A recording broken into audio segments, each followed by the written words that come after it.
করোনাকালে ভ্যাকসিন আমদানির নামে অন্তত 22,000 কোটি টাকা আত্মসাতের অভিযোগ উঠেছে বেক্সিমকো ফার্মা সহ বিগত সরকারের মন্ত্রী উপদেষ্টা সহ শক্তিশালী চক্রের বিরুদ্ধে।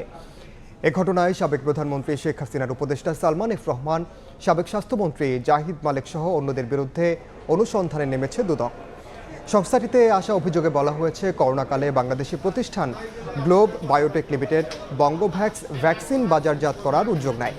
তখন সালমান এফ রহমান গ্লোব বায়োটেককে বেক্সিমকোর সঙ্গে যৌথ শেয়ারে ভ্যাকসিন বাজারজাতকরণ করতে বলেন। গ্লোব বায়োটেক তাতে সায় না দিলে আমদানির পথ বেছে নেয় সালমান এফ রহমান, জাহিদ মালেক সহ বিগত সরকারের সিন্ডিকেট চক্রে তৎকালীন স্বাস্থ্য সচিব লোকমান হোসেন, বাংলাদেশ চিকিৎসা গবেষণা পরিষদের চেয়ারম্যান মোদাচ্ছের আলী ও প্রধানমন্ত্রীর সাবেক মুখ্য সচিব আহমদ কাউকাস জড়িত বলে অভিযোগ। এই সিন্ডিকেটের কারণেই আলোর মুখ দেখেনি বঙ্গভ্যাক্স।